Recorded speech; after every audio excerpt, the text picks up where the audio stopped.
Welcome to Positive Talk with Kevin McDonald. Hey, that's me. Hi, and welcome to Positive Talk. Our show features the best positive stories and people from around the globe as we endeavor to answer the universal question of why am I here and what is my purpose? Understanding that can change everything, and knowing your greatness is fundamental to living your best life. So join us right now as together we work to create the adventure of our lifetime.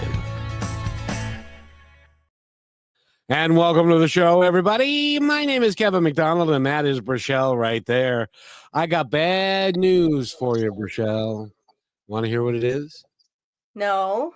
Just kidding, yes.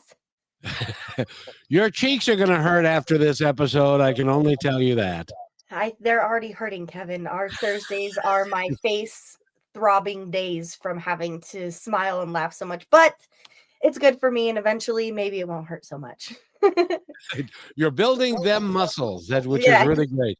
Well, we've got a wonderful guest for everybody today, and I'm just going to introduce him because he needs no introduction. His name is Dallas, and he is a gifted coach. He works for people to understand, to disbelieve yourself, and to disbelieve the story that you've been told about who you are, because none of that's true. Dallas, how are you today, young man? Oh, am I supposed to speak? Well, that is a general idea. Okay. Let's begin. Please return your chairs to the upright position and fasten your seatbelts firmly. Okay. You got it? Okay. Yep. Let's start with an agreement. Kevin always says at the start of the show, why are we here and what is our purpose? You both already know. Everybody knows. So why are we asking this question? What does everyone want for their life? Ask any parent. In the end, what is most important for their children? They don't say astronaut or pilot or doctor. They said, I just want them to be healthy and happy. We all want the exact same thing.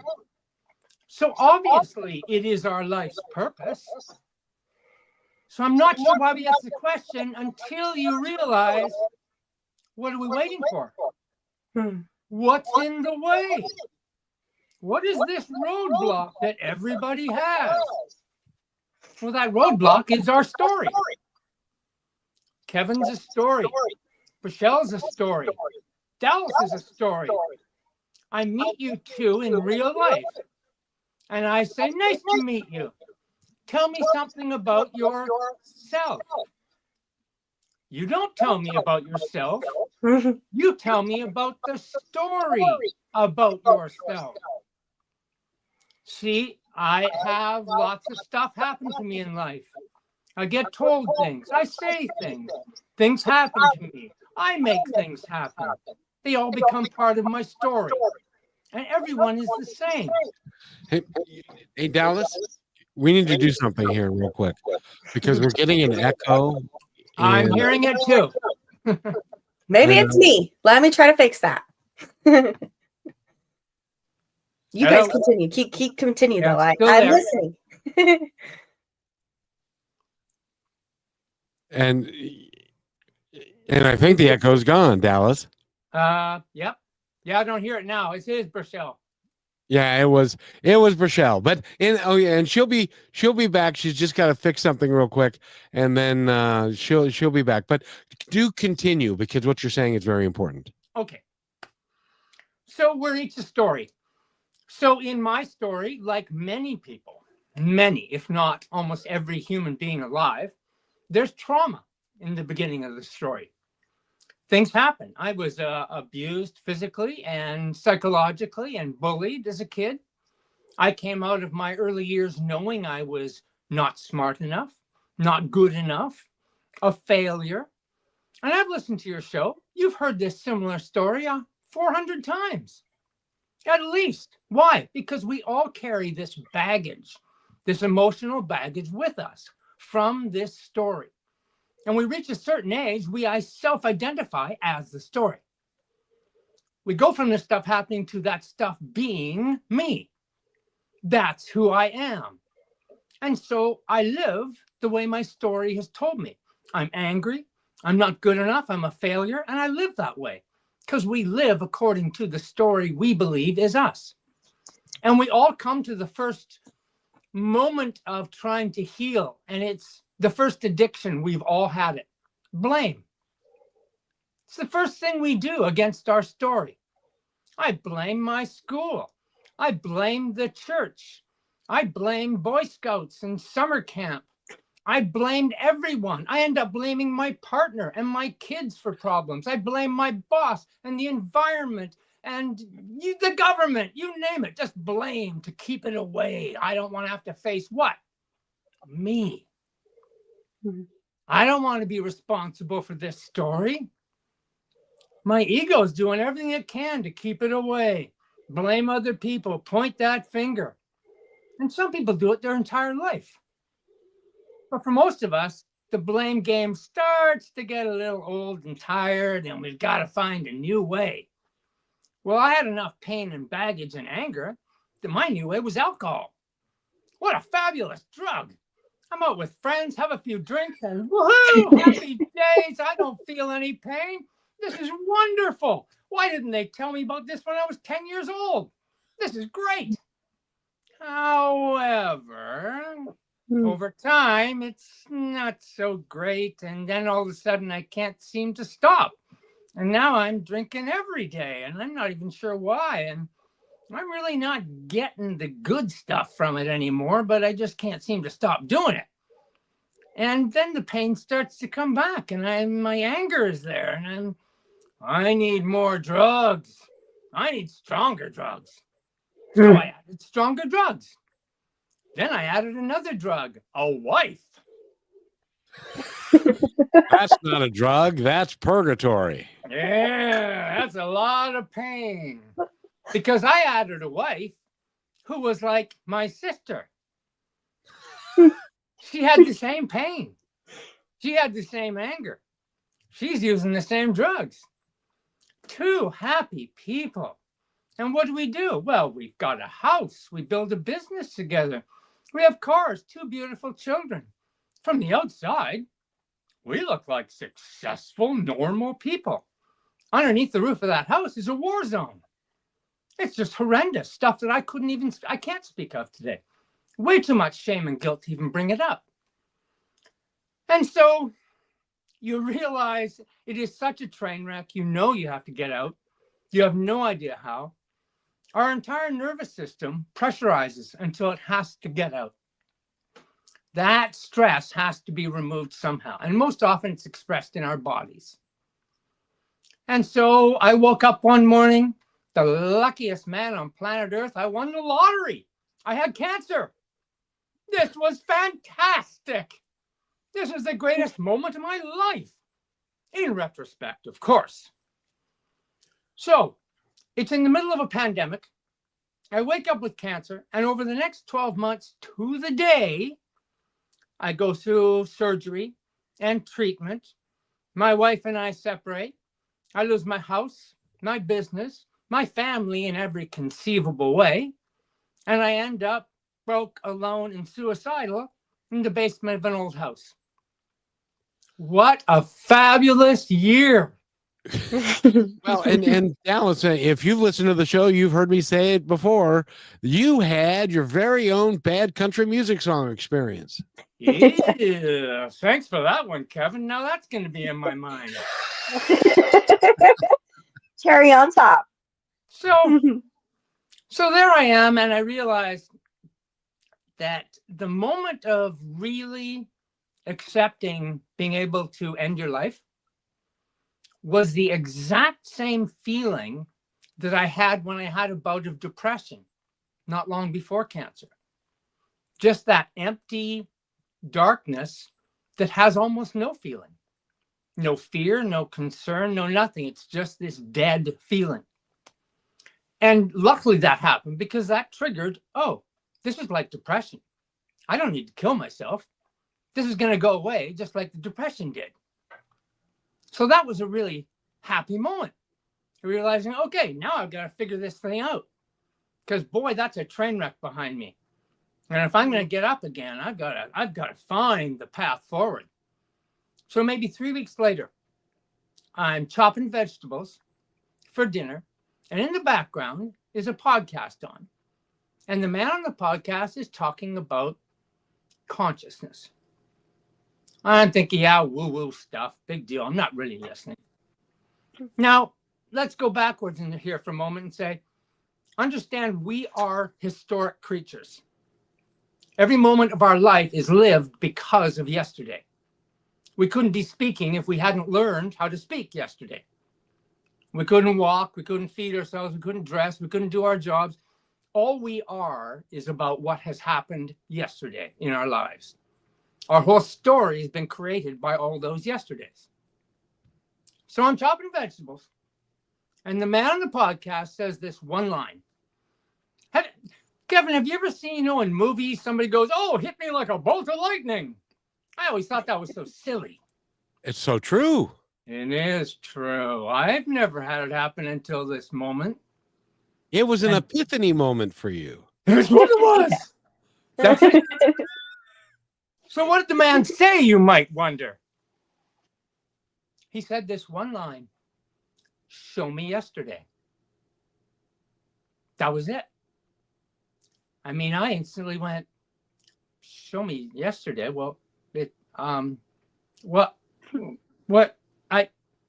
Kevin, I can't go to the cupboard. Look, Michelle, here's yesterday. What do you think? Like it's not a thing. So What is it? So for 3 months, this is rolling in my head, and I'm going, what is yesterday? What is this thing? I believe this story almost killed me. So how could something so real, but I can't put my hands on it? It doesn't exist. Where is it? It's just a belief in my head. I simply believed a story, and the story almost killed me. The story dragged me through 50 years of pain and anger and regret and anxiety and fighting with people and blaming. It's a horror. How could this be possible that something we believe did this? I was abused 50 years ago. That hasn't happened in 50 years. It isn't happening now. So why would it be here? Because I took ownership of it. Because I identified as the story and said, that's me. Because I decided I was hurt. Because I looked after it. I loved my trauma, in a sense, and took care of it and kept it. And this realization is, holy crap, I'm that stupid? That I've gotten lost in a story that I didn't really tell myself. Most of our stories are created by other people around us as we grow up. And they're not true. Yep. They are liars. And you just brought me to a point that you brought up just about 2 weeks ago on one of your podcasts. And I was listening. And you were talking to someone about, I don't know, mental state or some other fantasy. And you said that you and your siblings went through the same event when you were young, and you all have a different story about it. Yep. That is proof that we all have the same story. Now you go, hold it a second, but we all had a different story. Here's the proof of the lying story that we all have the same. We see the same incident. We all have a different take on it. We lie to ourselves because our minds can't perceive the same thing.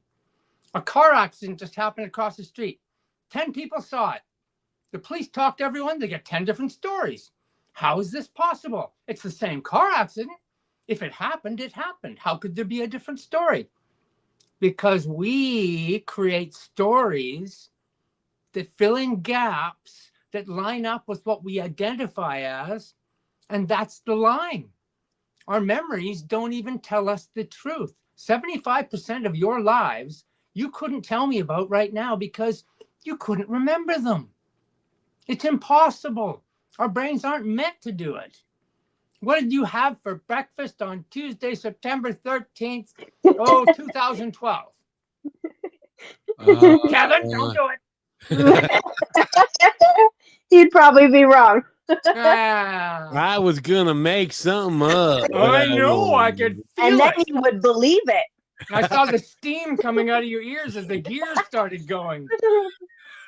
So That my point is, if you had taken that breakfast and you had said to yourself, this is the most amazing breakfast of my life. Everything about it is fantastic. And that day you had repeated that in your head 20 times. And you did it for the next month. I guarantee you right now, you would know every detail of that breakfast. Why? Because you sat down and watched the movie over and over. You listened to that country western song that you hate so many times that you found yourself singing it and being angry at yourself. Because you impose this memory so deep, it becomes a reality you carry. Well, guess what? That's everything that happened yesterday that you do remember. And most of it is built in this fear and insecurity. Because we are born into fear and insecurity. That's why I can tell each of you 10 fabulous things about each other and then criticize you for one thing. And you'll both be at home tonight going, that damn guy criticized me about blah, blah, blah. Well, what happened to the 10 good things? we forget them. We discount them. We don't believe them, but we believe the bad things that people tell us. By the way, we're talking with Dallas, and pronounce his last name for me, Rochelle. Collis. Not bad. Collis. Oh, even better. Collis. Stop what you're ahead. we need to take a quick break. I told you you were gonna laugh the whole time, Rochelle.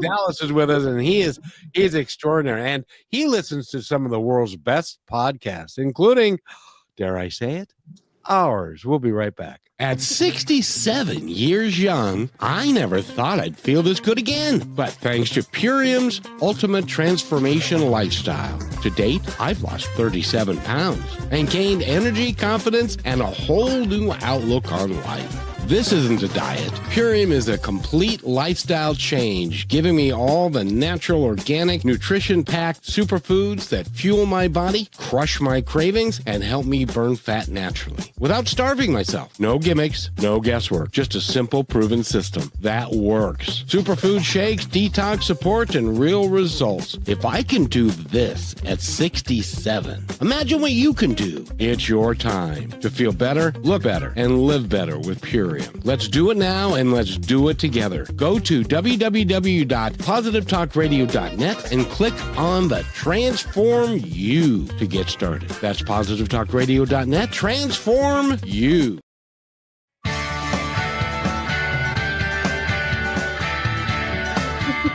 Oh, and welcome back to Positive Talk with Kevin McDonald and Rochelle, and we've got Dallas dancing. That's so cool.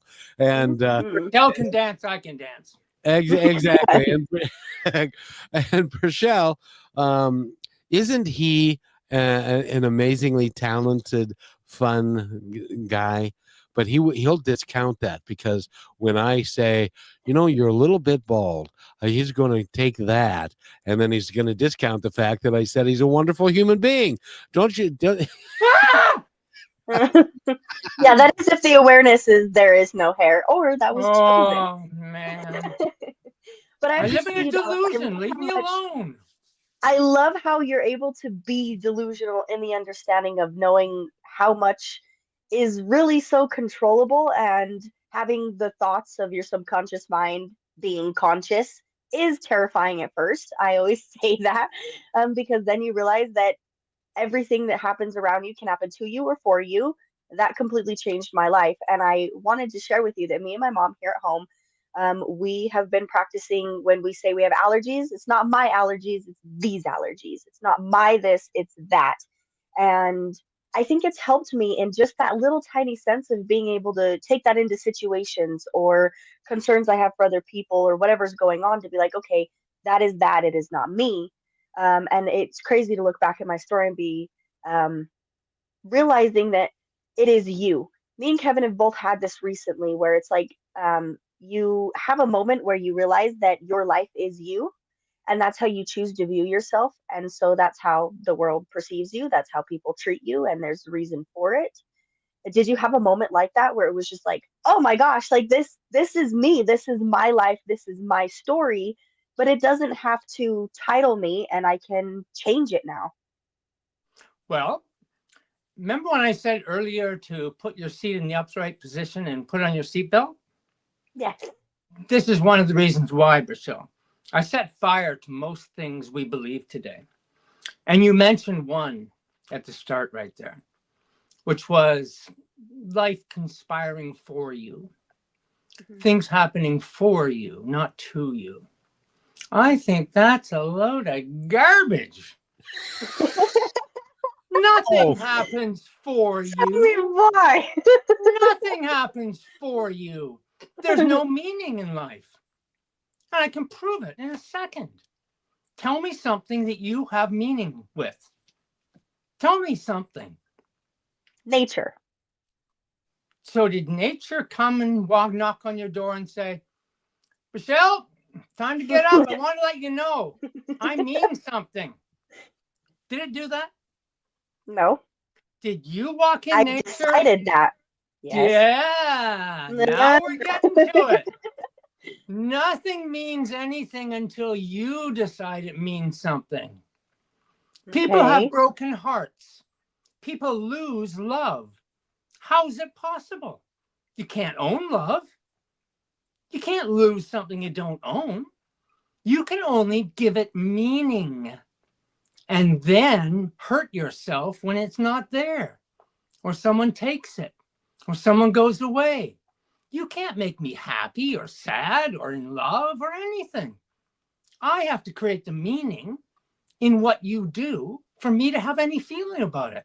I have to create the meaning about the car I buy, the house I live in, the people I know. Nothing happens for a reason. Nothing happens for you. This is a big, random, conscious universe. And we get to play in it. And we have this one simple purpose: be happy. That's it. So Dallas, then when I say, because I've said this before and you may have heard it, when I say your life is empty and meaningless, people have a really weird look about that, because they go, what do you mean my life is empty and meaningless? I have meaning. I've got a house. I've got a car. What do you mean? And it's like, no, every morning when you wake up, you get the chance to reset everything and decide what today's going to mean for you and fill it up with whatever you want. That's freedom. And in fact, every meaning constrains your life. Every single meaning you give becomes a constraint. Having no meaning means you're completely free. You just said it. You are free. You wake up in the morning, guess what you get? You get what I've called this book right here, the gift. You get the present. You get the day to live your way. That is the gift. That is the freedom without meaning. You don't need it. And here's my story I deal with people is, look into a new baby's face. Right after they've been wrapped in the blanket and put back on mom's chest, and you look into that baby's face, every human being on the planet sees the exact same thing. They see love, beauty, and happiness. That's all. The baby has no name. It has no story. It has no worries, anxieties, fears, nothing. It is just that. Pure being and life. And I'd go further and say, you don't actually see the baby. What you actually see is a reflection of our own heart. Our own heart that actually is that love, beauty, and happiness. My mother died 3 months ago. 2 hours before her death, I looked into her face. What do you think I saw? Love. And beauty. And I felt nothing but happiness, not loss. Because of that, I saw the baby's face. I saw my heart. At birth and at death, we are the real human being.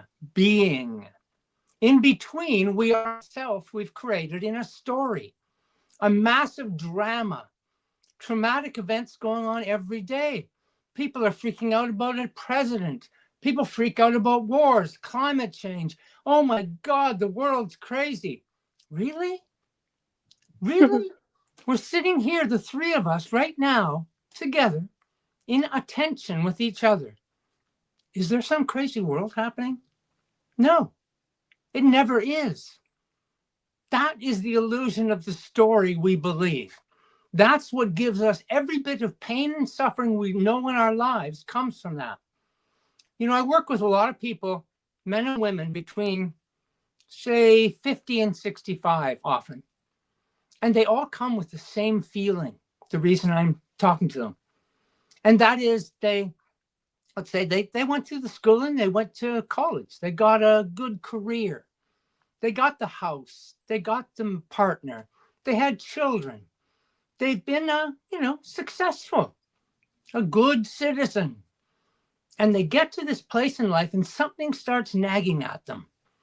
Just something small starts showing up and going, really? That's it? Is that what it's about? Is this it? You know, like they just get this nagging little push and they all feel like a bit of guilt. Oh, I shouldn't allow that thought because I've done everything. I should just be happy and everything's good. And, I'll be retiring and it's great. But there's something going on. And that something, I think, is the knocking on the door of your real being. Saying, you live in this story. You can wake up out of this anytime you want. You don't have to believe this stuff. And people say to me, but if you didn't believe this stuff, how would you function? I mean, how are you going to get along in life and reach goals and grow and learn and acquire things? And you do it happily. That's all. You don't do it reaching for something out there. That's painful. We've had 100 years of personal development. I bought Tony Robbins' personal power tapes back in, I think, around 1980, early 80s anyway. Yeah. Do you remember them? Oh, he's been around for like ever. My mom Yeah. just did a seminar for 3 days a few weeks ago. That was Tony Robbins. So back then, I remember reading a study because I was really into setting goals and I'm going to be a rich person and I'm going to be powerful. Boy, look out, I'm coming, world. And I read a poll from Stanford University way back then. And it was that 95% of people who set goals, who wrote them down, who had these dreams, never reached them. 95%. They get on with life. They realize it's just this. Those are just too much fantasy. Well, guess what? Last year, Harvard did a study. Same results. 95% don't reach the goals. So 100 years of this personal development hasn't done anything. Why? People have been spending money to go to retreats and weekend seminars and buy books and courses and get coaches. It hasn't changed anything. There's a fundamental reason, I think. Your story's right here. We take personal development and we go, we're trying to paint the walls of the house, put in new windows, get new appliances, and we think it'll be a new house. But the same foundation is there, my story. I'd be in the middle of grinding and working at my goals and really struggling and fighting. And a little voice in the back of my head goes, you're not going to do it. Why don't you sit down and have a beer? You deserve it. Take a day off. Because it knows. That voice was my story. Saying you're not really going to do this stuff. You're just going to try hard and you'll get a few steps. You might get a few rewards. You might be able to say, see, I succeeded here. We'll give you a little, no problem. But you're not going to change anything fundamentally. And even deeper, 100 years of psychology, psychiatry, therapy, psychoactive drug use, the greatest minds in history from Freud to Skinner to Adler, you name it. Cognitive behavior therapy and 1,000 other therapies. And where have we gotten in 100 years? It's an abject failure. We're 100 years older. And where's the wisdom? 100 years of learning what doesn't work. We now have more people in talk therapy than ever before in history. More people on psychoactive drugs and in psychotherapy than ever before in history. We have a crisis going on. And people are all talking about how you need therapy. Talk to someone. It's never worked, and it doesn't work. Why? Because all it offers is a coping mechanism. It teaches people meditation, deep breathing, go for a walk in nature. Imagine a better look in your mind, a beautiful vista out in the ocean. Calm yourself. That is all that has been offered outside of drugging yourself. It's just coping. 100 years of this. We have to come to a point where we realize there's something fundamentally off. And it's a story. We believe in this story. Look at the world. It is a collective of our stories. It's the same story. Look at Hollywood. Every movie, it's the same story. I know. The older, Dallas, I got to tell you, we got to take a break. But the older I get, the more that I see it's the same script, only just a slight variation. Yeah. But you can begin to call what's going to happen at the end because the script is kind of universal. It's kind of it really kind of sucks. And but they no anyway. We need to take a break. And Brachelle's here, and you're looking tan, more tan than you have. I've been in a lot of sunshine. And speaking of that, just her smile is sunshine. So we'll be right back. You're listening to Brushwood Media Network, the best in syndicated talk, news, and entertainment shows. As you go about your daily life, look closer. As you gather with family and friends who love and support you, look closer. There are youth right in your community who don't have the home, warmth, and healing you have. So look closer. Every year across America, a staggering 4.2 million youth are homeless or trafficked. And for 50 years, Covenant House has worked relentlessly to keep them safe and protected. Tonight, 2,000 young people will sleep safely in a Covenant House bed. And tomorrow, they will wake up surrounded by love. They get clean clothes, hot meals, medical care, and a safe place to sleep. 24 hours a day, 7 days a week. In sites across America to help them fulfill the great promise of their lives. So look closer at Covenant House. To help or get help, go to covenanthouse.org.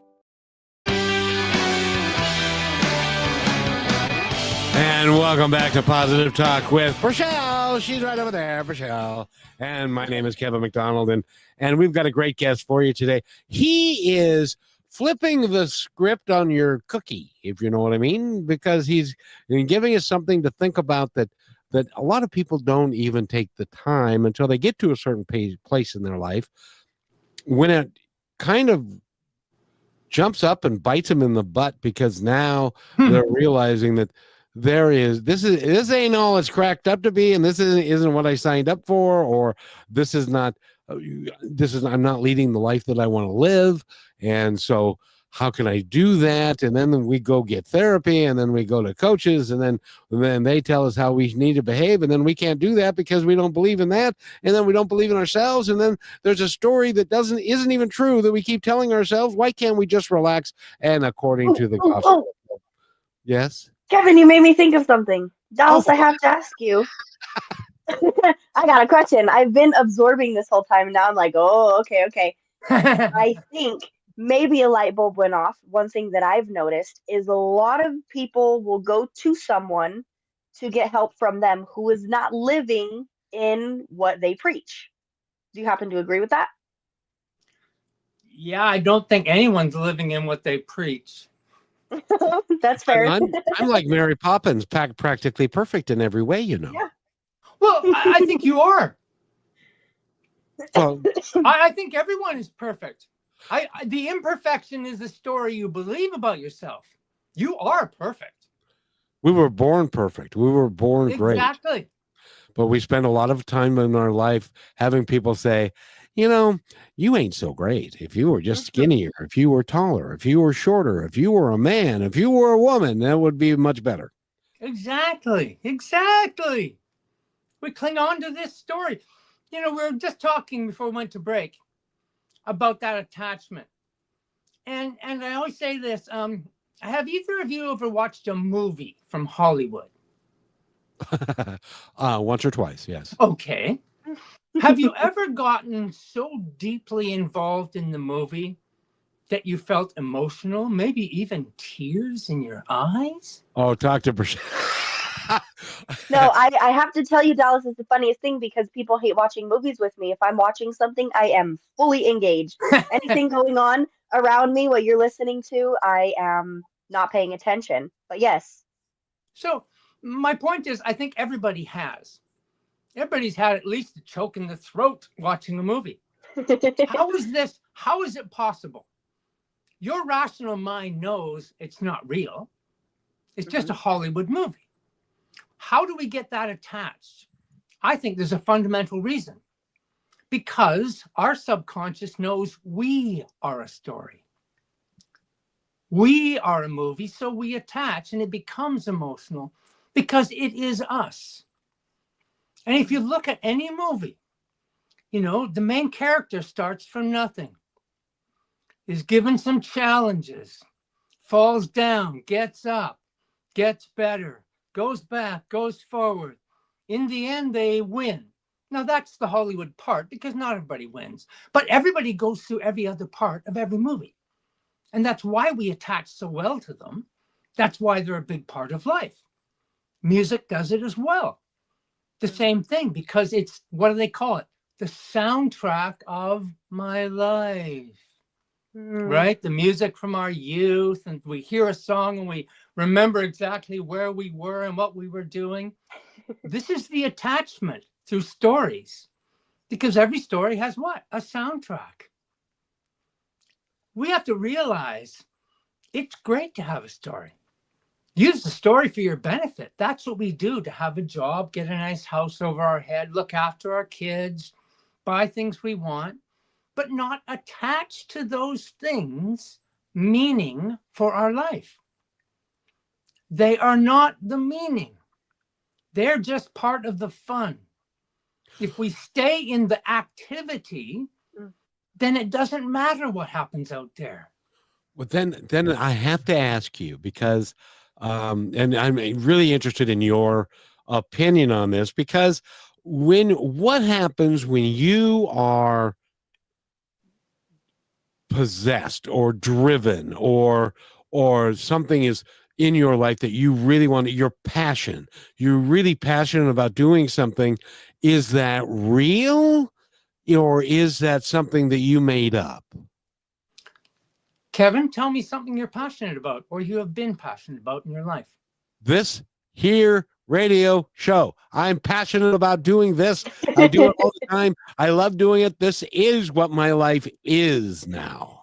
And if I wasn't your boss and paying you $1 million a year to do this show, would you do it anyway? Absolutely. Funny you should mention that. I am doing it for free now. So my point would be, that's what you're doing it for. It's the happiness. Yes. The passion just happens to be for that happiness. If it didn't make you happy, there would be no passion. And there would be no show. And so there you go. You just answered your question. You're trying to ask me. The answer is self-evident in you.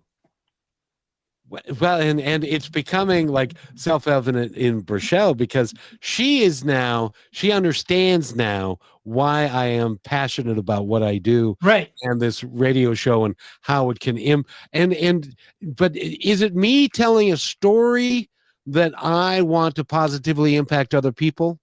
Is that a story or is that a passion that I'm driving, and that is the play of my life or the drama of my life or what I'm creating around me? Is that so? I'm not even sure what I'm saying anymore. So no, I know what you're saying. I know what you're saying. we all have externalitis. It's an infection. When you're a child, Is there a salve for that?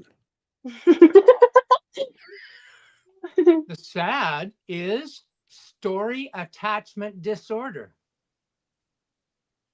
Ooh, that's relatively deep, don't you think? Saving There, it. What Yes, is and I wondered- PTSD?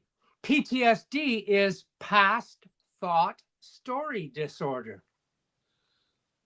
Oh, that's really cool. Good We're job. grabbing the stuff that hurt us in our story and holding it close.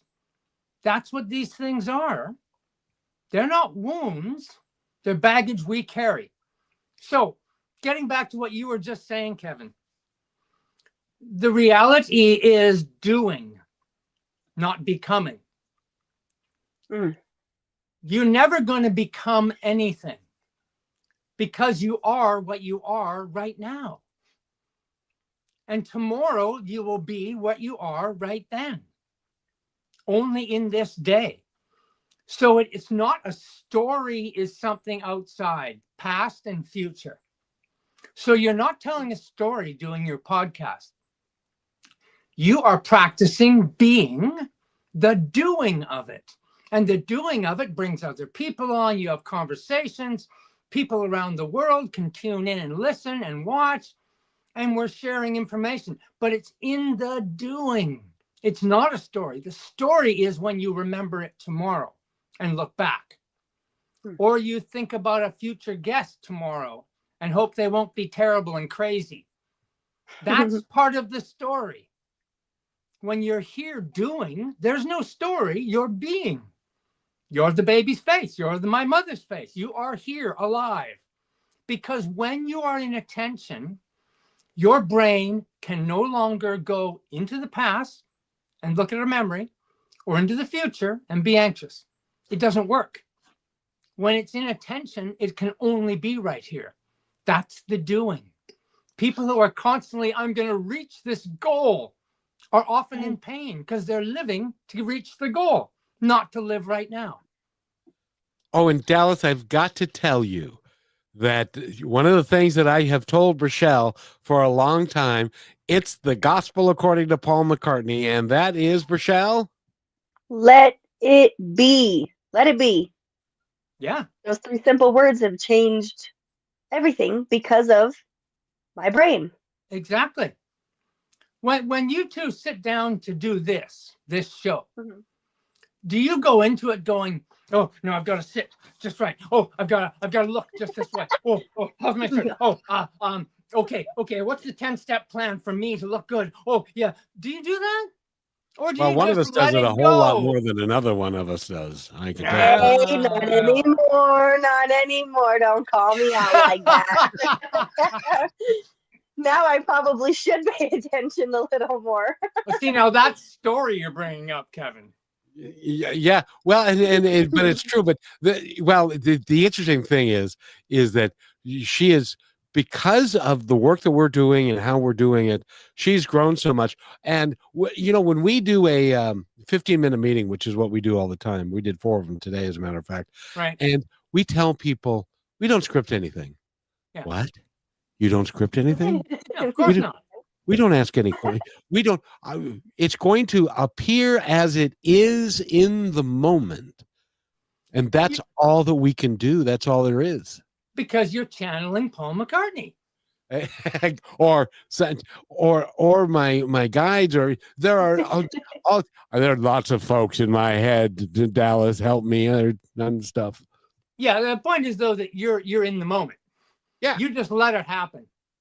Yeah, that's all you can do. There's nothing you're not else. Sitting there with a hammer, going, "Oh, I don't like this moment. I gotta fix it." You're just letting it happen. Yep. And that's when I talk to people, and they'll say, "Well, but I don't really like my job, or I don't do this, or my life is hard here." And I think, tell me something you love doing. Well, I love playing tennis. Well, what do you get from playing tennis? I just feel free, and I flow, and I let it happen, and I just feel great. And I said, so do that in your job. That's just a decision. When you go to your job and you flow, all of a sudden 4 hours goes by and you go, wow, how'd that happen? because you're in that state. You're just there. You can also go to your job and just be angry and pissed off and uncomfortable, and the day drags on forever. Well, the day didn't change. The job didn't change. You did.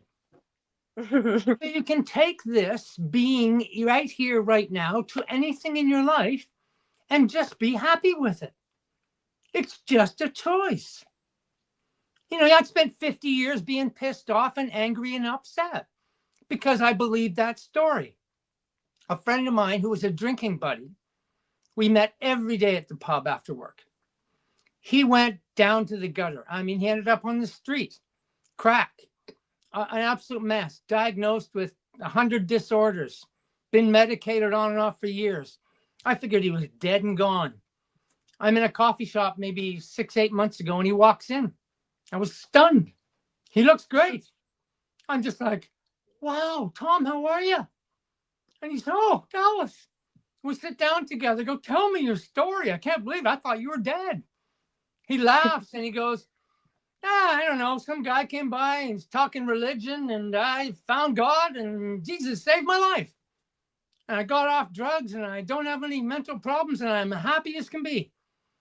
And we talked about it. And I realized what happened right there. There's no God to save your life or Jesus to save your life. There's a better story you can believe, and you end up with a much better outcome. I believed a crappy story for 50 years, and I went down. I believe a nice story, and guess what? I get healthier. That's how simple this is. That's the reality of this. Now, that's not trying to say, oh, religion's fake and blah, blah, blah, because it works for people. And that's great. I'm not religious, but that's fine for anybody. I don't care what gets you there. We're just trying to be happy, loving, peaceful people. And whatever gets you there is fine. But for every single one of them, they'll always say that because they're here. They're not then the past. They're not when the future. They're just right here. And all of that pain and baggage goes away. And it does for everyone who gets there. Dallas, I just want to share with you that you're costing a lot of therapists and a lot of coaches a lot of money. Just don't tell anybody.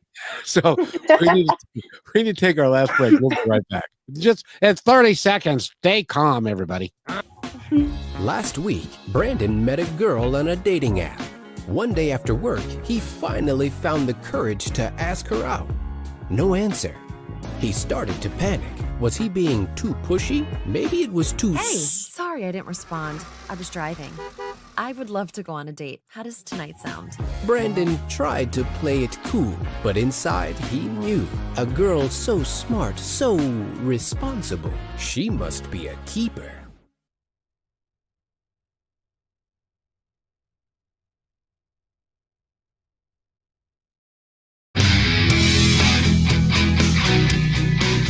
And welcome back, everybody. Rochelle, bring us back, baby. Bring us back.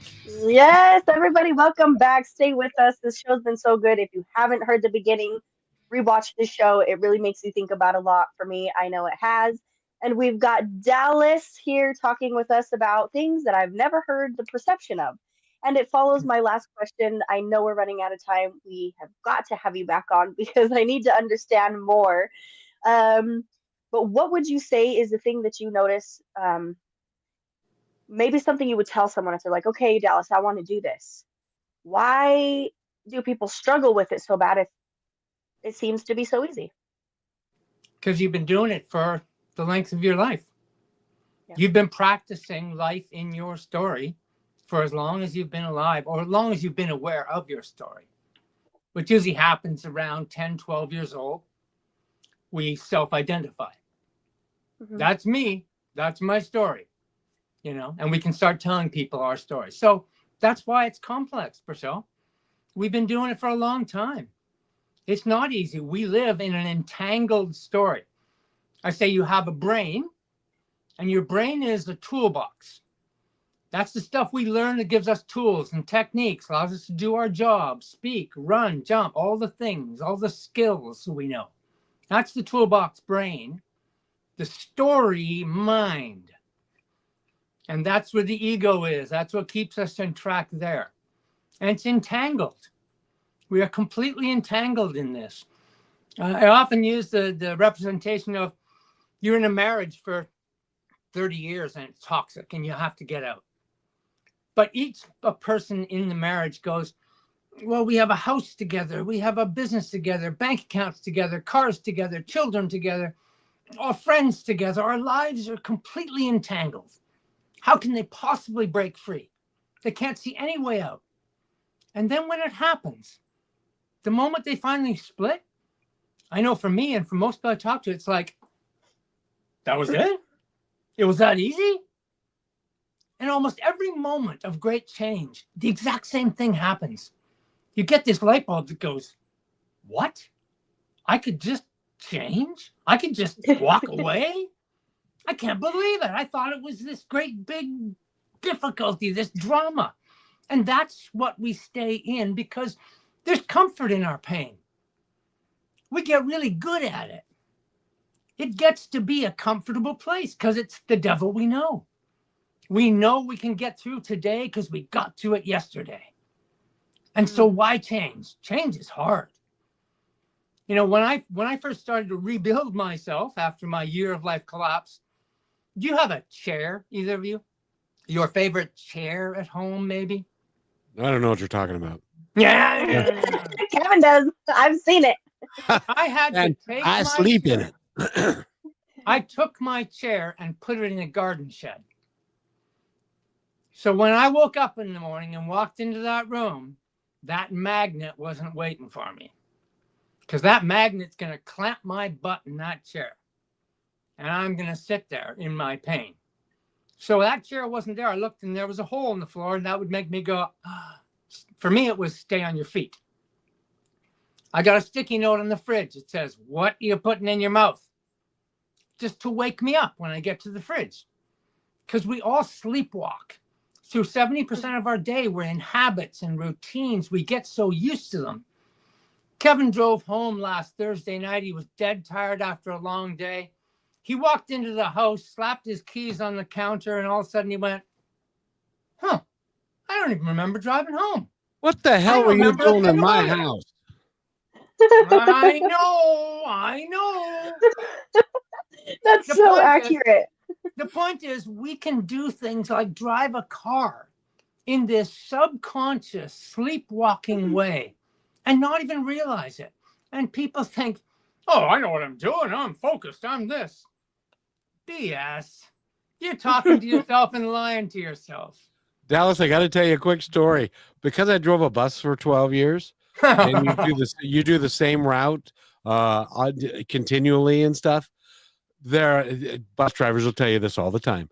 I don't remember how I got here because I was just driving. And so they're not paying really. Okay, they're paying a great deal of attention, but they're not really. And then I drove Rochelle around last week, and she, after I'm done driving her, she says, you were scaring the hell out of me. And I said, what? See, this habit and routine behavior is why the story lives in us, because we're not aware. 70% of the time we're in this floating dream state, and that's our stories telling us things. I drop a cup of coffee in the morning, it smashes on the floor, and a voice in my head goes, you idiot, you're such a dummy. Why do you do that? Who's talking to me? And who are they talking to? That's the story. That's the pain and anger. And we all have this show up in our lives. And that's this being careful, being here. So I have 3 big steps that I try and get people to look at. And the first one is to take radical responsibility for their life.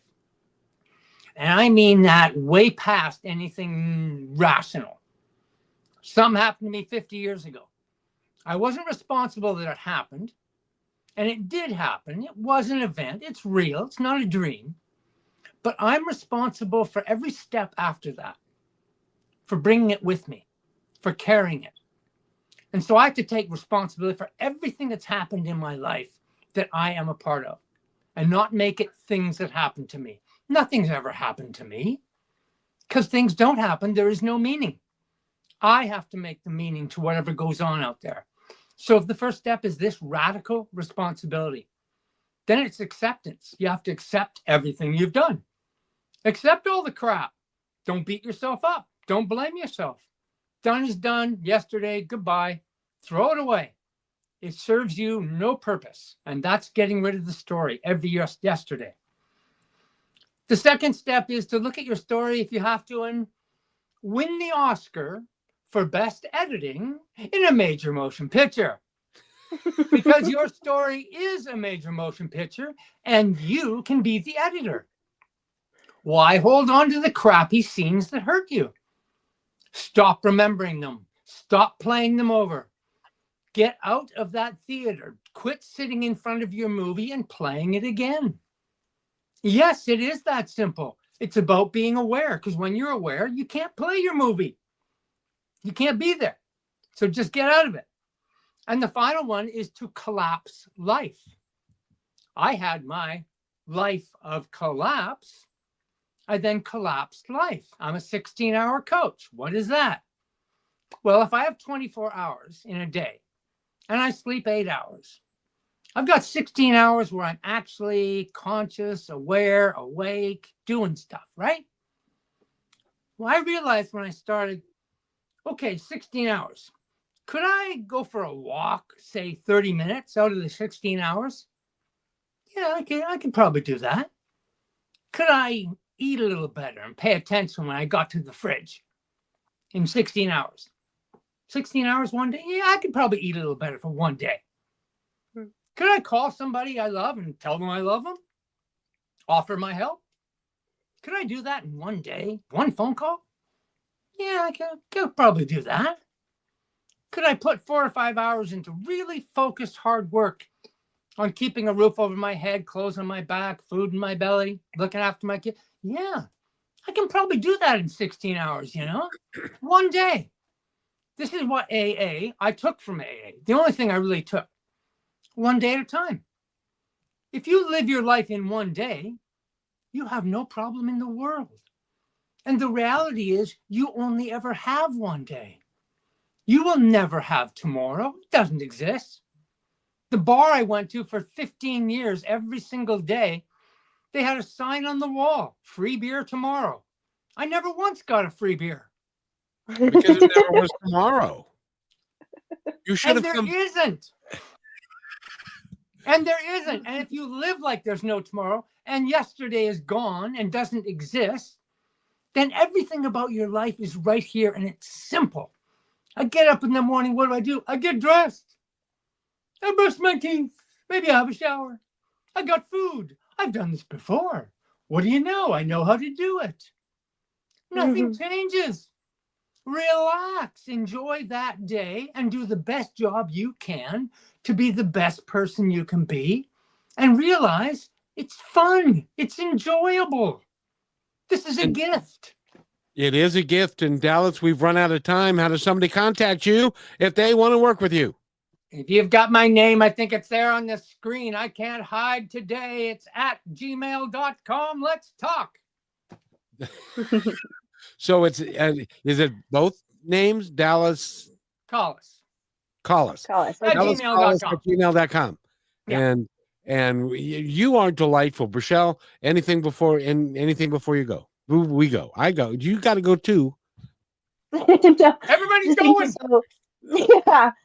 Thank you so much for your perception and your time that you've shared with us.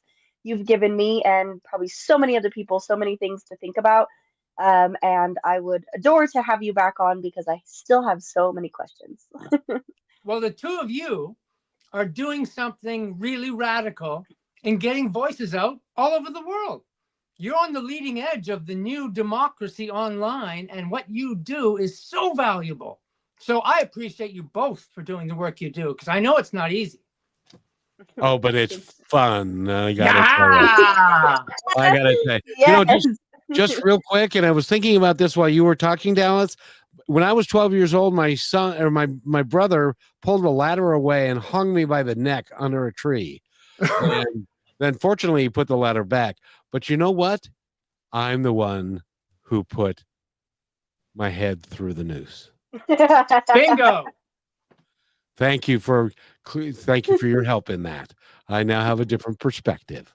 Good. Have a great day, everybody. We'll be back at 3:00 Pacific time. Thanks for listening to this episode of Positive Talk with Kevin McDonald. Our purpose is to provide everyone with a positive, entertaining, and educational experience. I would love your feedback and comments about the show, including possible topics and great guest suggestions. Please email me at kevin@kmmedia.pro. And remember, be kind to one another because each other's all we've got.